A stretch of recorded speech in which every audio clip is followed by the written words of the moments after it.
Jadi kesimpulan sifat jaiznya para nabi dan para rasul adalah bahwa mereka ini memiliki sifat seperti manusia atau punya sifat kemanusiaan, tetapi tidak sampai mengurangi derajat atau kemuliaan mereka atau martabat mereka.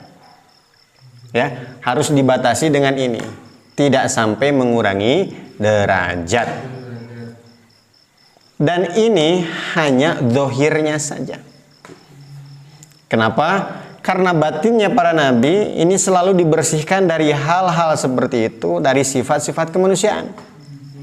Seperti batinnya para nabi, ingatnya kepada Allah Subhanahu wa taala berbeda dengan manusia biasa. Batinnya selalu dekat dengan Allah. Sedangkan kita bisa dekat dengan Allah, cuman kadang-kadang jauh dari Allah. Tidak ingat Allah, itu kita. Tetapi para nabi selalu ingat pada Allah, selalu dekat dengan Allah.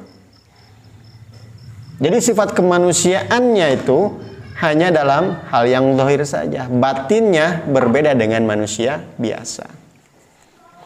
Contoh di dalam zahirnya apa? Manusia seperti kita bisa sakit, nabi pun bisa sakit. Ketika sakit, nabi sholatnya duduk. Ini jadi hikmah pada umat.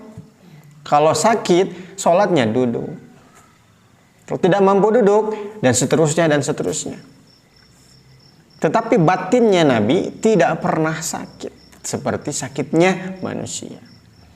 Sakit manusia kan ada perasaan sombong, ada perasaan hasad, dengki. Nabi tidak mempunyai sifat seperti itu. Selalu bersih. Kesimpulan lain, bahwa tidak mungkin juga para nabi mempunyai sifat ketuhanan. Nabi tadi disebutkan tidak pernah lupa. Tapi bukan berarti nabi tahu segalanya seperti Tuhan yang memiliki sifat ilm, maha mengetahui, tidak.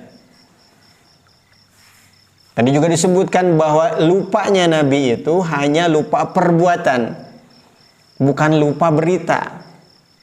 Dan itu untuk syar'i.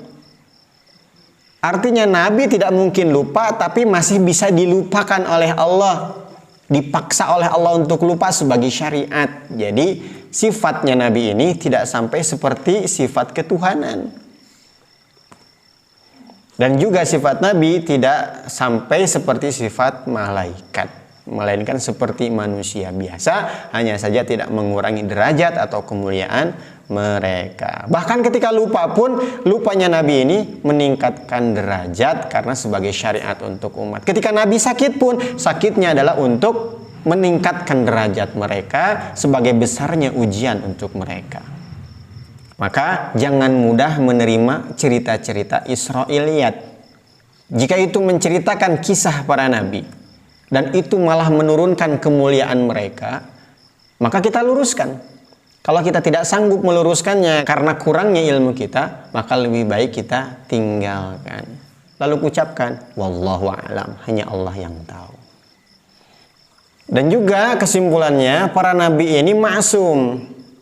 Selalu dijaga oleh Allah dari dua hal. Pertama, dari perkara yang mengurangi kemuliaan, baik lahir dan juga batin. Yang kedua, para nabi ma'sum atau dijaga oleh Allah dari berbuat dosa. Mafhum ikhwan? Wallahu a'lam bissawab.